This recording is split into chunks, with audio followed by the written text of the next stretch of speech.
Welcome to GuySuCo RoundUp. I am Ashley Ramcharan, and thank you for joining us. In this edition, we share with you the impact of COVID-19 pandemic on the industry and much more after this message. The GuySuCo Corporation Incorporated invites suitably qualified companies to submit tenders for the supply and delivery of materials required for the fabrication of cane transport punts.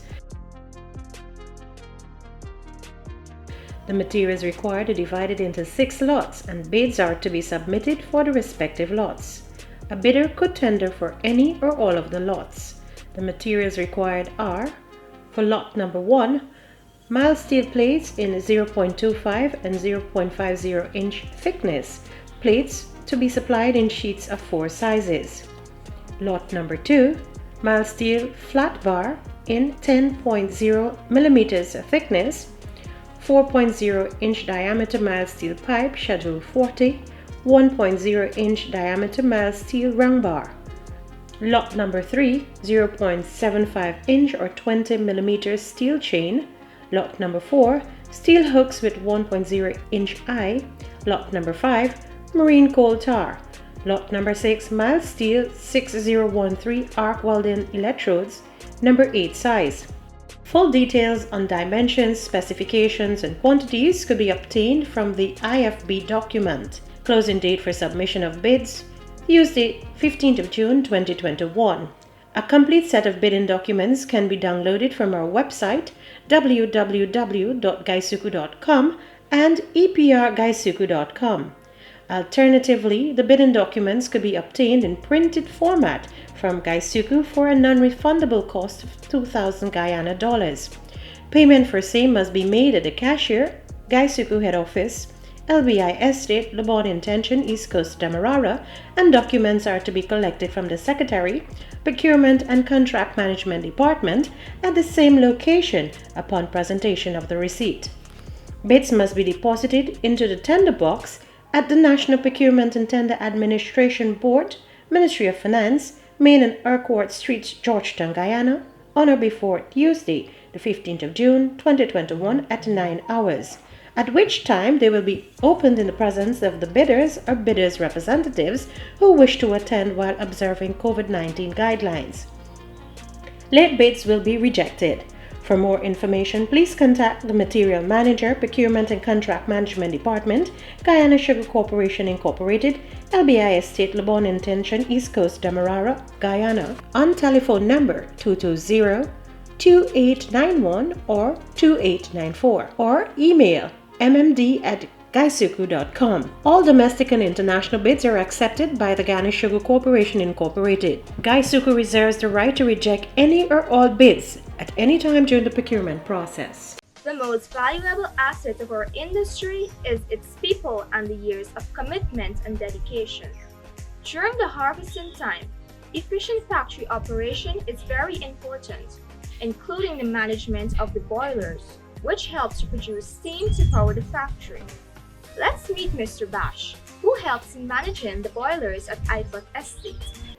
It's actually 39 years I'm within GuySuCo. I joined this industry as a carpenter.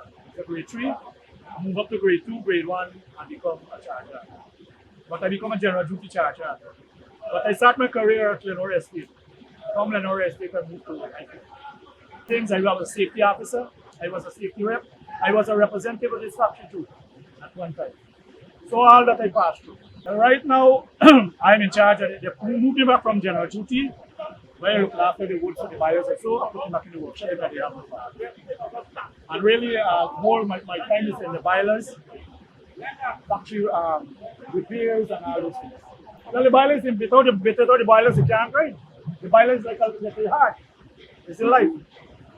Now, without the boiler, we can't grind this factory. Well, the boiler normally clean manually. The stuff pick up manually. Well, each boiler actually take about 5 tons wood. For a start, raise steam, and then we go down, you add a little more, and the bagasse flow, and you get the steam up. The gauge got to be 200. And once you start at 200, you grind and you grind with ease. But then what we're finding here now is a lot of mud coming in the factory. If you're going to look at some of the ashes, it's brown. The ashes is black, green. But right now it's red. That is mud, the cane. by loading the cane, picking up mud and So and that affect the balance a lot because it kill the steam. You're supposed to get very clean, nice skin, and your boiler gonna flow and steam gonna generate. All you gotta do, we gotta accept because rain is God work. You can't stop nature. So God is doing his work, man have to do his work. Well, normally the weather pattern changes a lot. Normally we had good weather those years. Here we start from February to April, Monte, dry, nice weather, we for sure. But this year, you can't predict the weather. The weather was so bad. You get severe hit with the weather. My more memorable months was like in the 80s to the 2000. Very, very nice. The work, they were so pleasing, the money was so good. I started to develop, married, got my wife, get my children, I started to build my own home, and things was good. But from beyond then, and what must I say? It's hard work, but I never give up. I never ever give up.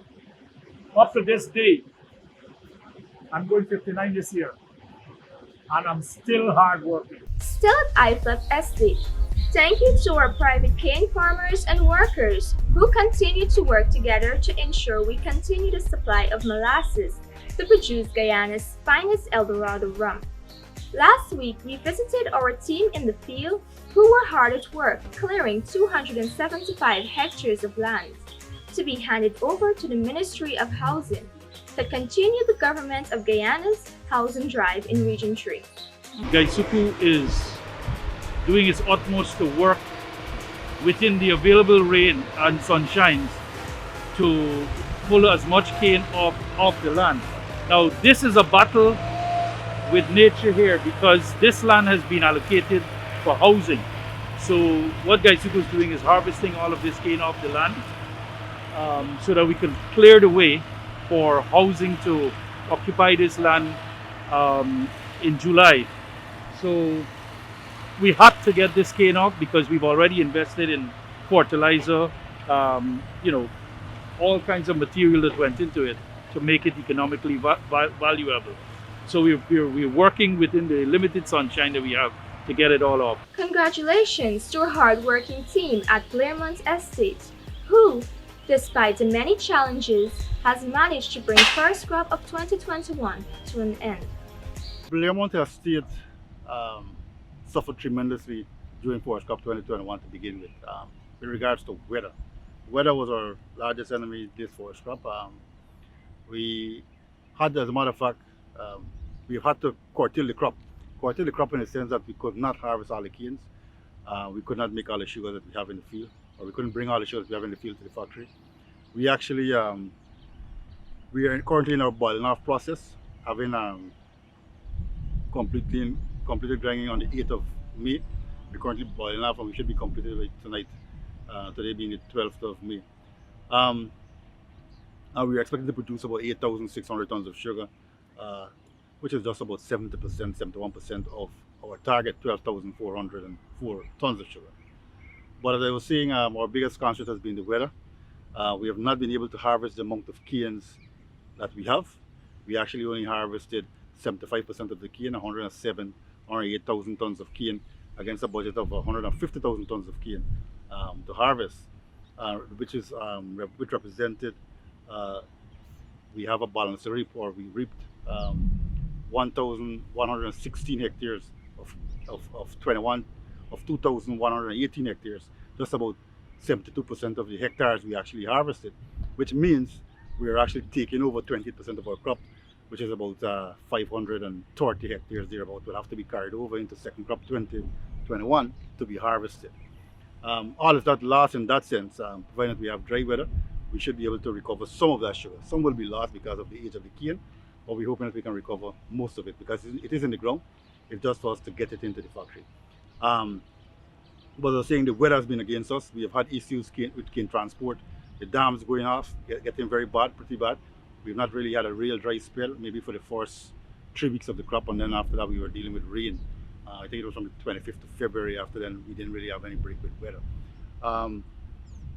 But it means therefore us stopping our crop on the 7th of May, it gives us an opportunity to strip our factory so that we can get ready for early start. Early July, we want to start our factory and to try and take off the crop before the end of November, or by the end of November 2021. We want to take off the balance of the forest crop cane and our second crop canes. Um, so we are in the process now of maintenance. We're going to start to repair our dams. We're going to start to do maintenance of the factory being the key component. We're getting our spares and we're going to work to complete our factory so they can be ready for early July. But as I said, we just going to close our crop with about 72%, 71% of the sugar being made for this first half. But I'm hoping that we can recover most of that in the second half once the weather bears at us. The abnormal rainfall has been really affecting us. We had to stop bale loading. We had to stop mechanical harvesting, which we reintroduced at Monte in this forest crop 2021. Both of those operations were affected by with rain, and then we had issues with our cane transport, being all our canes having to come in on the Orton dams, which would have been soggy for most of the crop. Could you talk to the yield in terms of your TCS and so on, the quality of cane that was coming to the factory? How would you comment on that? Right, we would have budgeted 12.07 TCTS. Our actual at the end of the crop at this time is about 12.64. It's a little higher than it ought to have been. We would have preferred it to be about 12. But this again has to do a lot with the rain that we have had. When what happens is that when the rain falls, it means that the bale loaders can't load, so the canes are left on the ground for an extended period. That extends the born to grind interval, resulting in us having stale canes coming to the factory. Also, to mitigate the burning issue, because we have to burn all the canes that we harvest, except for the cane harvester, which couldn't harvest in the rain in any case. We would have to burn all the canes, and therefore when it is wet, we couldn't burn. So when we had an opportunity, what we did is burn in advance. So when you burn in advance, you automatically or deliberately stealing the canes. Those would have contributed to our high TCTS. But regarding tons cane per hectare, we would have budgeted 70 tons cane per hectare, and we're going to close the crop around 69 tons cane per hectare. So we're just there. The reason for not being right up to our projected yield, it would be basically because of the delayed harvesting. Some canes we had to harvest based on our ability to burn. Some canes would have been burnt early, some had to be burnt late. So we couldn't maintain our harvesting strategy because we had to dodge around the rain, basically, take the opportunity to burn where we had the opportunity. You spoke about implementing or re-implementing mechanical harvesting. Did that yield much success, notwithstanding the challenges with the weather? I would say I was very satisfied with the operation. Bearing in mind, or we have to bear in mind that Monte Estate, while we would have already converted 26% of our fields to operate with the cane harvester, they were not planted for the cane harvester. So whatever little we got out of the cane harvester, I was very pleased with. Bearing in mind that we are using a very old machine from Scotland. It did work. We will actually be aiming to have a second one here for the second crop. We're going to increase the fleet to 2, and therefore we want to see much more productivity out of that unit or that section of the harvesting department. And I am satisfied with what we have seen. As a matter of fact, in the second crop, we would have canes that were planted for the mechanical harvester. So I'm anxious to see what the yield will be from the machine working on those fields that were deliberately designed for the mechanical harvester. Okay, I know that you've had a bit of trouble throughout the industry actually with regards to industrial relations for this forest crop.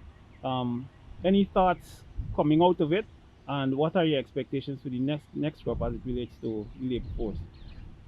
To be frank, Monte Estate didn't really suffer much with the industrial relationship, even except the one incident that we had for wage increase, which was quickly dealt with by the government and the hierarchy of the union and GuySuCo. I think that was dealt very well with, and I don't expect that we'll have further issues because the matter was resolved. In terms of cane or harvesters are comfortable with what we have to offer, I don't foresee any problems in the second half.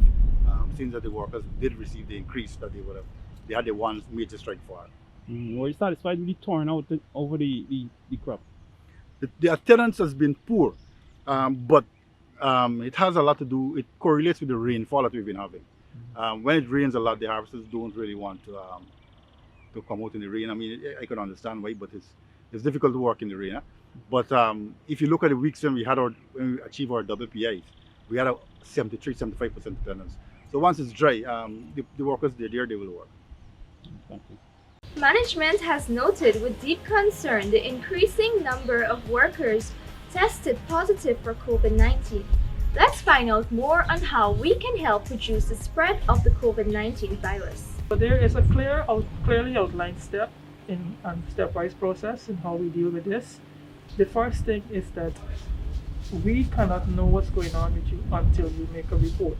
In some instances, we may be able to see someone having a problem, whether it's coughing or they're detected as having a high temperature reading at the point of entry at the various locations. But in most part, we will rely on individuals coming forward and saying something that, hey, I'm not feeling well today. When you do that, you are most likely referring to your supervisor. So it's reported to the supervisor, then the supervisor goes to the head of department. That head of department contacts the human resource department, and the human resource department is part of, or the human resources manager rather, is part of a greater team. On every location we have a COVID task force committee. So he or she is part of that committee and is permitted to receive such information. So as they receive that information, they contact our medical department, and every location has its own health center and health staff. The health team is brought in, so a medical evaluation is required, and these are the steps towards that. Once the medical team within GuySuCo is fairly certain that it is COVID-19 likely or suspected, we refer for testing at the nearest testing site, and which are all around the country. What happens is that, well, they first get a test done. So even if we are under the impression that you should get tested, we still have to refer you to the testing site. At the testing site, you have another evaluation by the health team there. Once they are in agreement that you require a test, the test is done, you are now instructed to be in quarantine, and you're given coverage, the NIS coverage for your job, for your place of work. So typically they give you a 7-day period initially. So, and that's pending your results. And you're instructed to return, to go home and stay within the confines of your home. When you go home now, something must occur at home. And those steps are basically that you must isolate yourself from your other family members within that home until you know what's going on. If your test result is negative, you can return to work at the end of that period of quarantine, typically 7 days. And if it is positive, unfortunately, if it is positive, well, then that will have to be extended to 14 days. What you do is simply to isolate. If possible, have yourself in a room that allows you to be there alone. For example, a self-contained room. If that is not possible, that's okay. You can still work around that. You have to ensure that the other family members do not come close to you. When others come to you to provide food or water or anything like that, you must put on your mask, and they must also put on their mask and sanitize before and after that interaction. If you are tested positive, your family members need to be screened as well. So there's no need for them to get screening yet until you know your result. And they should also stay at home if you are positive. So having a test done and waiting at home only applies to you. Your family members can continue their normal functions in society, work and so on, but in a safe manner. They need to just keep on wearing their mask. And keep in mind that a relative is pending a result. So when we know what's going on with that test result, then we make the changes accordingly. If it's negative, everybody's back to what is normal. If it's positive, well then the entire household needs to be screened for COVID-19.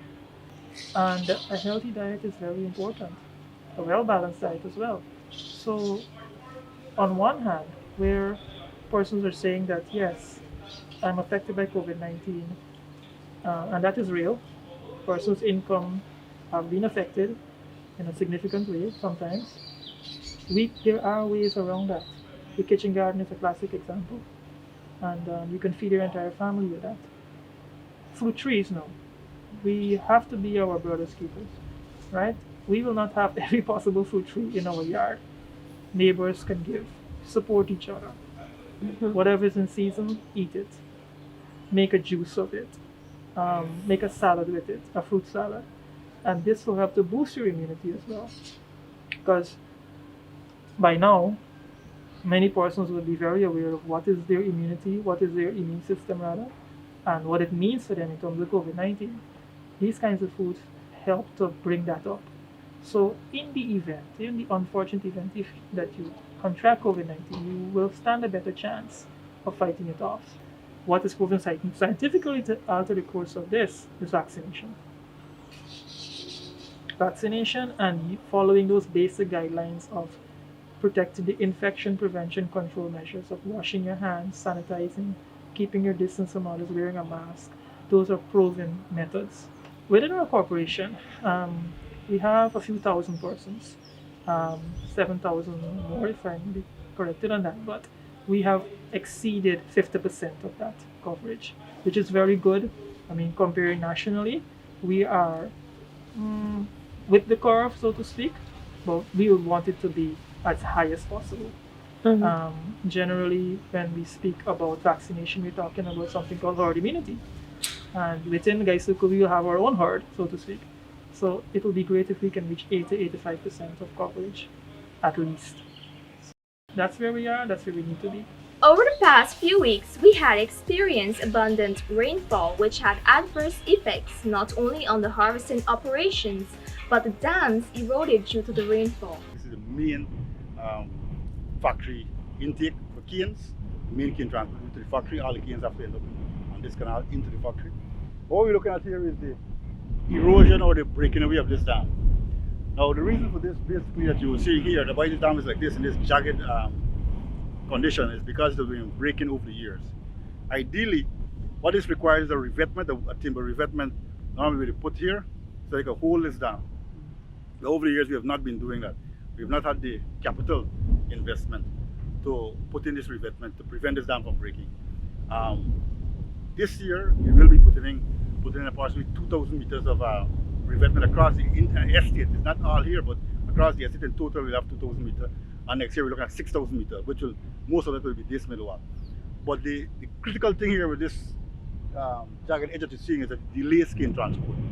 Because if you think about a straight line, and we all know that the quickest way from point A to point B is in a straight line. But if you have turns, and it takes longer, so it increases the time to get canes to the factory. Because this main cane transport dam is not a straight line. Apart from that, where we're standing here is a little wide, right? But as we go in forward into this dam, you'll find that there are spots where the dam is just about 12 feet width. And that in itself is a nightmare for cane transport because one shower rain, the cane transport tractors only have one route they can traverse. They can't skip or dodge. So they have to go through the one route. And quickly what happens is that we're unable to bring canes to this factory. As a matter of fact, this dam that we're on would have been responsible for us having, of the total of the cane that we had, it would have been responsible single-handedly for maybe 25 to 30% of the cane that we would have had, this particular dam. So to mitigate this, what we're doing, we're going to repair this dam. This entire canal will be dewatered, this outer crop. We're going to put in excavators and build this dam again. We're also opening another canal that used to be used years ago. It's not been used for maybe 12 or 13 years now. We're reopening that canal to the north of this one. And so that we will have two routes rather than one main road. We're going to have two routes so that we can distribute the amount of cane coming so that to the factory. And it will also help us to maintain the dam. So if one gets bad, we can use the other one. So we're giving ourselves more options. So come second crop 2021, we will have this dam repaired, we'll have the second dam open. We're going to improve cane transport tremendously come second crop 2021. And even further in 2022 when we put in more revetment, the 6,000 meter revetment that we will have to put in. Excellent. On Wednesday, 12th of May, we celebrated International Nurses Day under the theme, A Voice to Lead, a Vision to the Future Healthcare. Let's hear more. I'd like to just take this opportunity to extend Happy Nurses Day. In fact, it has recently gone, but nevertheless, you do not need a special day to acknowledge nurses. They are very integral to the everyday function of our health system, and more so now we've seen the importance of nurses in relation to COVID-19. And as we're on that topic, nurses, this is actually the year of the nurse and the midwife. It was originally in 2020, but it has been extended to 2021. So I'd like to acknowledge all of our nurses within and without of GuySuCo.